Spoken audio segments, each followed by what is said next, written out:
Hi friends, आज शुरू करते हैं Mr cute and Mr rude fan fiction के पार्ट 6। पिछले पार्ट में हमने सुना था इब्बो और जान दोनों दोस्त बन गए थे। जान अपने भाई के साथ कार से वापस आ रहा था कि उसी वक्त उनका छोटा सा एक एक्सीडेंट हो जाता है। अब आगे की स्टोरी। अब हमें सिटी का हॉस्पिटल दिखाया जाता है। जाओ चंग जो बहुत ज़्यादा वरीड था और अपने भाई के लिए बहुत ज़्यादा टेंस था। डॉक्टर जैसे ही इमरजेंसी वार्ड से बाहर आते हैं उसके पास दौड़ के जाकर कहते हैं, डॉक्टर मेरा भाई कैसा है, वो ठीक तो है ना। डॉक्टर कहता है हाँ अब वो पूरी तरह ठीक है, मगर उनके लोअर एब्डोमेन पार्ट में एक डीप सा कट हो गया है। मगर ज़्यादा वरीड मत होइए, उन्हें एक वीक के लिए अब रेस्ट चाहिए, अभी तुम उनसे मिल सकते हो। जाओ चंग थोड़ा सा रिलीफ फील करता है जैसे ही उसे डॉक्टर परमिशन दे देते हैं अपने भाई से मिलने के लिए। वो इमरजेंसी वार्ड के अंदर चला जाता है और भाई के साइड के एक टेबल में जाकर बैठ जाता है। जैसे ही जान सेंस में वापस आता है वो देखता है कि उसका भाई एक सैडनेस और आंखों में आंसू लिए उसे बस देखे ही जा रहा था। जान पूरी तरह सरप्राइज था अपने भाई की ऐसी सिचुएशन देखकर, क्योंकि उसका भाई कैसे भी सिचुएशन हो बहुत डट कर सामना किया है और हमेशा मेरा अच्छे से ख्याल रखा है। जान अपने भाई के हाथ को पकड़कर कहता है, भाई मैं पूरी तरह ठीक हूँ, आप वरीड मत होइए, अब रोना बंद कर दीजिए भाई प्लीज़। जाओचंग अपने आंखों से आंसू पोंछते हुए कहता है, कौन रो रहा है, वो तो बस मेरे आंखों में ही कुछ चला गया था। जान टेज करते हुए कहता है, ओ रियली, ये कहकर वो हंसने लगता है और अपने भाई की तरफ देखता है जो उसे गुस्से से देख रहा है। तो जान कहता है, ओके ओके ठीक है कोई बात नहीं, अब घर चलते हैं, मुझे ज़ोर से भूख लगा है। जाओचंग डॉक्टर से कंसल्टिंग करने के बाद वो दोनों घर की तरफ चले जाते हैं। जाओचंग उन दोनों के लिए खाना बनाता है। दोनों खाना खाने के बाद जाओचंग जान को मेडिसिन देता है और जान को अकेला छोड़कर वो अपने ऑफिस की तरफ चला जाता है। जान कुछ देर रेस्ट लेने के बाद उसे याद आता है कि आज उसे शाम को इब्बो से मिलना था, तो वो अच्छी तरह तैयार होकर पार्क की तरफ निकल जाता है इब्बो से मिलने के लिए। अब हमें इब्बो का घर दिखाया जाता है। इब्बो जो 2 घंटे से कपड़े चूज कर रहा था वो गुस्सा होते हुए कहता है, ओ गॉड मुझे क्या हो गया है, आज मुझ पर कोई भी कपड़ा क्यों फिट नहीं आ रहा है। वेट, आज मुझे क्या हो गया है, मैं इस तरह क्यों प्रिपेयर हो रहा हूँ, मैं तो कोई डेट पर नहीं जा रहा हूँ। Oh God, what's wrong with me, इब्बो चिल्लाते हुए कहता है। हाइकॉन कहता है, इब्बो क्या हुआ है, तुम इतने ज़ोर से क्यों चिल्ला रहे हो। हाइकॉन जो अभी ही यूएस से वापस आया था, जैसे ही वो अपने भाई की ऐसे चिल्लाने की आवाज़ सुनता है वो दौड़ के आकर अपने भाई के कमरे में आ गया था। इब्बो जैसे ही अपने भाई की तरफ देखता है वो पूरी तरह शॉक हो जाता है और दौड़ के जाकर उसे गले लगाते हुए कहता है, भाई तुम वापस आ गए। हाइक्वान अपने भाई के हेड को केयर करते हुए कहता है, हाँ मैं वापस आ गया, और उसे टाइटली गले लगा लेता है और उसके बेड के ऊपर देखता है जो कबर्ड के सारे कपड़े उसके बेड पर सब बिखरे होकर पड़े हुए थे। तो हाइक्वान कहता है, इब्बो तुम कहाँ जाने वाले हो। इब्बो थोड़ा सा दूर होकर कहता है, हाँ भाई मुझे जाना है, मगर मुझ पर कोई भी कपड़ा आज फिट नहीं आ रहा है। हाइक्वान इबो के ऐसे मेस रूम देखकर कहता है, ओ आई सी, मुझे लगता है ये बहुत ज़्यादा इम्पोर्टेंट होगा। तो इबो कहता है, हाँ भाई ये बहुत ज़्यादा इम्पोर्टेंट है, मुझे एक दोस्त से मिलने जाना है और वो भी पार्क में, और उन कपड़ों में एक कपड़ा चूज़ करने लगता है। तो हाइक्वान पूरी तरह सरप्राइज था और कहता है, फ्रेंड तुम पूरी तरह ठीक हो। इबो मेरी तरफ देखो, तुम पूरी तरह ठीक हो ना, कुछ हुआ है क्या तुम्हारे साथ। ये बात हाइक्वान के लिए पूरी तरह नया था, क्योंकि इबो कभी भी इतना ज़्यादा एक्साइटेड नहीं होता था अपने दोस्त से मिलने के लिए। बस उसके 3 स्टूपिड दोस्त थे, जिली, जियांग और हाउस क्वान। तो हाइक्वान कहता है, ये कौन सा दोस्त है तुम्हारा। तो इबो कहता है, हाँ भाई मेरा दिमाग पूरी तरह ठीक है, मैं बस अपने एक नए दोस्त से मिलने जा रहा हूँ। और वो जान के बारे में सोचते हुए हंसने लगता है। तो हाइक्वान कहता है, ओह आई सी, तुम्हारे दोस्त का नाम क्या है। तो इबो फट से कहता है, शाहजहान। जैसे ही हाइक्वान उसका नाम सुनता है वो पूरी तरह एक्साइटमेंट हो जाता है और वो कहता है, क्या शाहजहान? इब्बो कहता है, हाँ भाई, क्यों, आप उसे जानते हैं?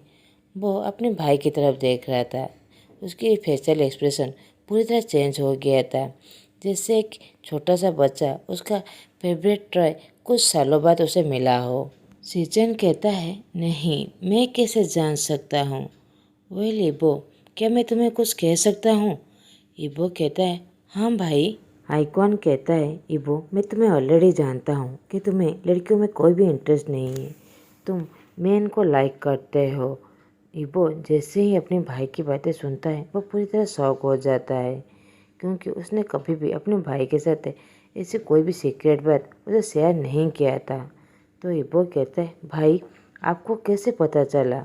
वो हेजिटेट होते हुए कह रहा था, क्योंकि वो डर रहा था कि उसका भाई उसके बारे में क्या सोचेगा कि जब उसे उसकी सच्चाई पता चलेगा। हाइक्वन कहता है, इबो, मैं तुम्हें अच्छे से जानता हूँ। हम दोनों बचपन से ही एक साथ रहते हैं। माँ पापा के जाने के बाद हम दोनों ही एक साथ रहते हैं। तुम कैसे सोच सकते हो कि तुम्हारी लाइक और डिसलाइक के बारे में मैं नहीं जान सकता?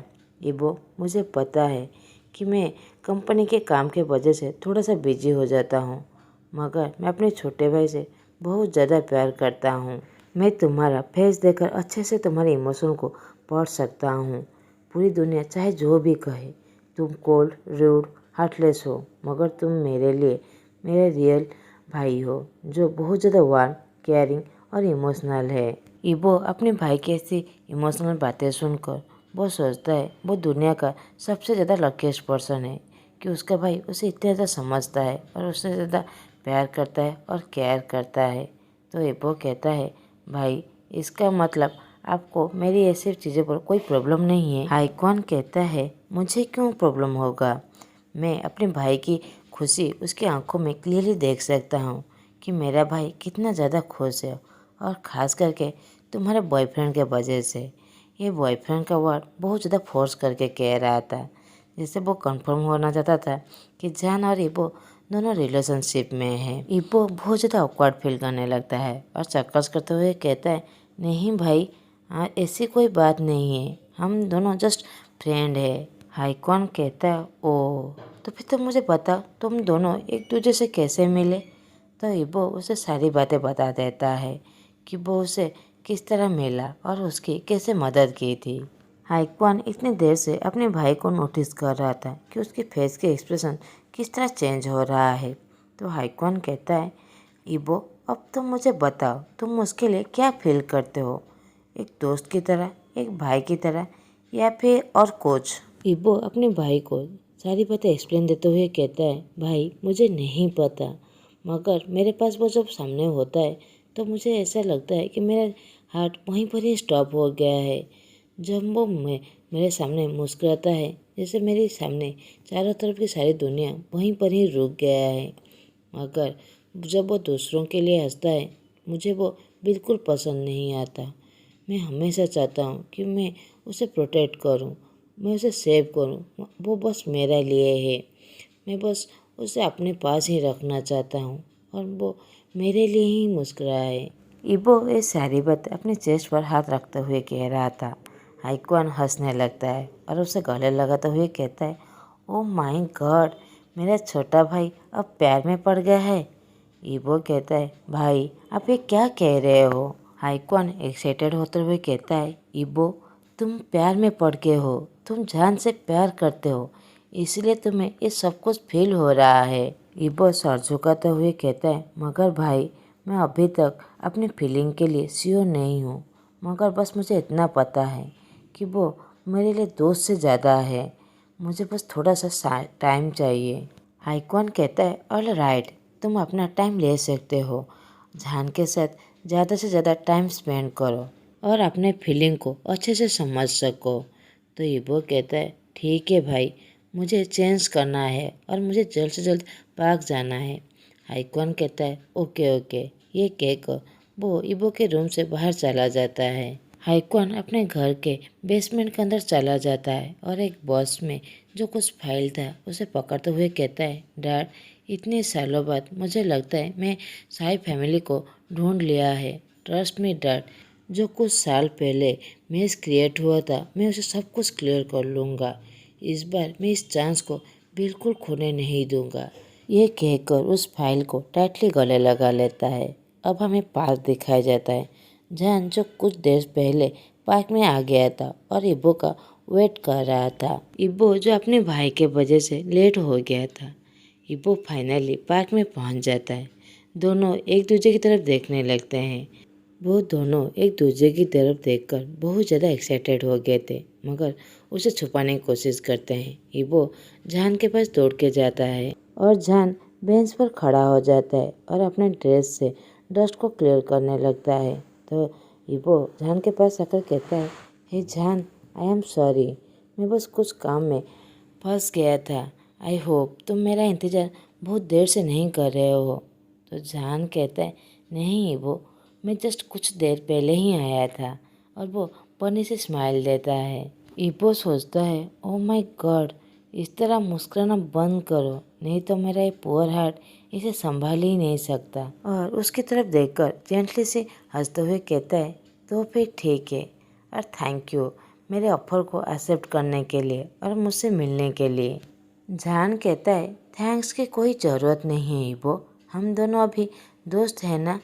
तो इब्बो कहता है, हाँ, अब तुम क्या करना चाहते हो।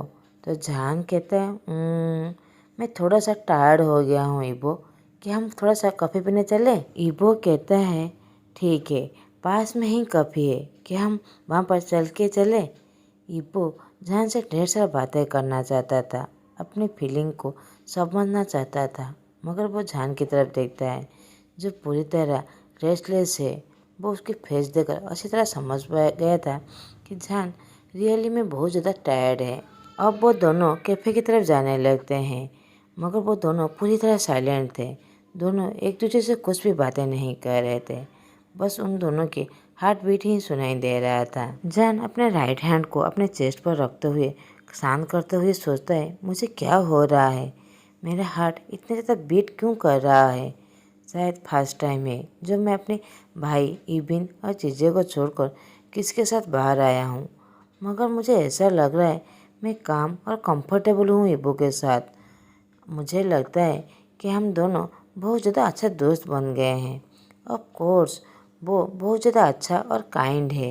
दूसरी तरफ इब्बो वो भी अपने चेस्ट पर हाथ रखते हुए कहता है, वाह गॉड, फिर से नहीं। ये कहकर वो अपने हार्ट बीट को थोड़ा सा काम करने की कोशिश करता है, मगर उसका स्टूपिड हार्ट उसकी बात कहाँ सुनने वाला था। वो तो जान को देखकर फिर से जंप करने लगता है, जैसे वो कह रहा हो कि अभी जान को किस करने के लिए। जान की स्किन इवनिंग के सनलाइट के वजह से और ज़्यादा खूबसूरत दिखाई दे रहा था। तो वो अपने मन में सोचता है, वाह, सच्ची में ये पूरी तरह एक एंजल की तरह है।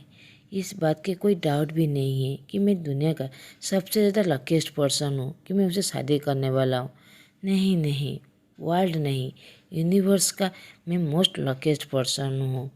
भाई ठीक कह रहे थे, सच्ची में मैं उसे प्यार करता हूँ। मैंने मूवी और किताब में भी पढ़ा है कि ऐसा ही फील होता है। मैं सच्ची में उसे प्यार कर बैठा हूँ, मैं उसे सच्ची में प्यार करता हूँ। ये सोचते हुए इब्बो ब्लश कर रहा था। वो दोनों कैफ़े पहुँच जाते हैं और अपनी फेवरेट कॉफ़ी ऑर्डर करते हैं। वो दोनों अपनी दूसरे की प्रेजेंस से बहुत ज़्यादा एंजॉय करते हैं। कॉफ़ी पीने के बाद इब्बो कहता है, जान, तुमने कहा कि तुम बहुत ज़्यादा टायर्ड हो, क्या तुम घर वापस जाना चाहते हो। जान कहता है, हाँ इब्बो, और वो अपनी स्टोमच को टच करने लगता है जहाँ पर उसे स्लाइटली पेन हो रहा था। इब्बो जान को नोटिस कर लेता है। वो समझ जाता है कुछ तो गलत हुआ है, तो वो जान के सामने आकर उसके चेस्ट को पकड़ लेता है। जान पूरी तरह शॉक हो जाता है। वो कहता है, इब्बो, तुम क्या क्या कर रहे हो। वो एक्सपेक्ट नहीं कर रहा था। वो शाय फील करने लगता है। उसकी चीक्स पिंक हो जाता है। इब्बो जो नोटिस कर लेता है कि जान ब्लश कर रहा है, वो प्राउडली मुस्कुराते हुए कहता है, जान, हम दोनों अब दोस्त हैं। अब तुम मुझे कुछ भी कह सकते हो जो तुम्हें कुछ भी बदर कर रहा हो। इब्बो जो जान के आंखों में नोटिस कर लिया था कि उसके आंखों में दर्द और रेस्टलेस है। दूसरी तरफ जान जो खुश था और सरप्राइज भी था कि इबो उसे कंसर्न करने की कोशिश करता है, मगर वो इबो को इरिटेट नहीं करना चाहता था। तो जान कहता है, नहीं कुछ भी नहीं हुआ है, मैंने कुछ देर पहले कहा था ना, मैं थोड़ा सा टायर्ड फील कर रहा हूँ। तो इबो कहता है, ठीक है अब तुम घर जाओ। तो जान कहता है, मैं पैदल चला जाऊँगा। मगर इबो कहता है, नहीं मैंने कार लेकर आया हूँ, मैं तुम्हें घर तक राइड दे दूँगा। इबो नहीं चाहता था कि जान चल के जाए, तो मगर जान एडजस्ट करते हुए कहता है, नहीं इसकी कोई ज़रूरत नहीं है, मैं अपने आप चला जाऊँगा। मगर इबो जान की कोई भी बात नहीं सुनता। वो जान को खींचते हुए कार के पास ले जाता है। जान भी कुछ नहीं कहता क्योंकि उसकी तबीयत भी थोड़ा सा ठीक नहीं लग रहा था। तो वो इबो के साथ चला जाता है। वो दोनों कार के पास खड़े ही हुए थे कि एक ब्लैक कलर कार उन दोनों के पास आ जाता है। एक इंसान आकर जान के फेस को कवर कर लेता है एक ब्लैक कलर के कपड़े से। इबो जो जान को छुड़ाने की कोशिश कर रहा था, वो इबो को एक किक मार के दूसरी तरफ फेंक देते हैं और उसे एक इंजेक्ट कर देते हैं, जिससे वो अनकॉन्शियस हो जाता है। दूसरा इंसान जान को कार के अंदर बिठाने की कोशिश करता है। वो जान के फेस माउथ को पूरी तरह कवर कर लिया था, जिसके वजह से वो ना चिल्ला पाए। मगर जान स्ट्रगल करने की कोशिश करता है जिससे वो फ्री हो सके। मगर वो इंसान जान को पकड़कर कार के अंदर बिठा देता है। अब हमें एक अननोन प्लेस दिखाया जाता है जहाँ पर 4 इंसान एक इंसान को बो करते हुए कहता है, बस तुम्हारा काम हो गया। वो इंसान अपने फेस को ब्लैक कलर कपड़े से कवर किया हुआ था। तो वो बॉस कहता है, हाँ तुम्हारा पैसा तुम्हारे बैंक अकाउंट में मैंने ट्रांसफ़र कर दिया है, अब एंजॉय करो। उन चारों में एक इंसान कहता है, थैंक यू सर, मगर आपने कहा था बस एक लड़के को उठाने के लिए, मगर वो तो दोनों हैं। वो बॉस जो बहुत ज़्यादा कन्फ्यूज था, वो कहता है, क्या ये कैसे पॉसिबल है, मगर मुझे तो खबर मिला था बस इबो अकेला है और दूसरा कौन है। वो इंसान कहता है, सर मैंने उन लोगों को किडनैप करने से पहले मैंने उनके पिक्चर क्लिक की थी, आप थोड़ा सा देख लीजिए। ये कहकर वो बॉस की तरफ फ़ोन दे देता है। वो इंसान फ़ोन देखकर पूरी तरह शॉक हो जाता है और पैनिक होते हुए कहता है, वो गॉड तुम लोगों ने ये क्या कर दिया, ये तो जान है, ये बहुत ज़्यादा इनोसेंट है, मैं बस उस फकिंग वांगिबो से नफरत करता हूँ, मैं तो बस उसे ही हर्ट करना चाहता था, इस बनी बॉय इनोसेंट को हर्ट नहीं करना चाहता था, तुम लोगों ने अब ये क्या कर दिया, अब वो लोग कहाँ पर है। तो वो इंसान कहता है, सर आपने तो कहा था कि उन लोगों को जंगल में छोड़ने के लिए, तो हमने उन दोनों को ही शहर से दूर एक डार्क फॉरेस्ट में उन दोनों को ही छोड़ दिया है, जहाँ पर वाइल्ड एनिमल्स रहते हैं, जहाँ पर इंसानों का कोई भी आता पता नहीं है। उसका बॉस कहता है, अभी तुम टाइम बिना वेस्ट किए यहाँ से जाओ, उन दोनों को ढूंढने की कोशिश करो, अगर वांगिबो तुम्हें नहीं मिले तो कोई बात नहीं, मगर जान को कुछ भी नहीं होना चाहिए, नहीं तो मैं तुम लोगों को मार डालूँगा।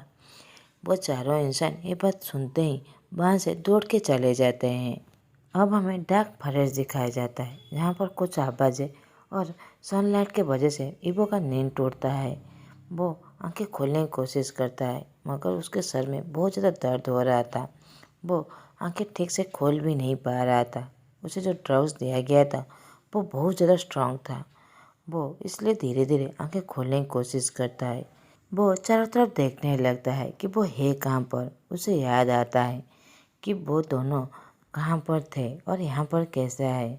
उसे समझ में आ जाता है वो और कुछ समझे उससे पहले उसे जान को ढूंढना पड़ेगा। ये सोचते हुए वो खड़े होना कोशिश करता है, मगर वो फिर से नीचे गिर जाता है और जान कहकर चिल्लाने लगता है।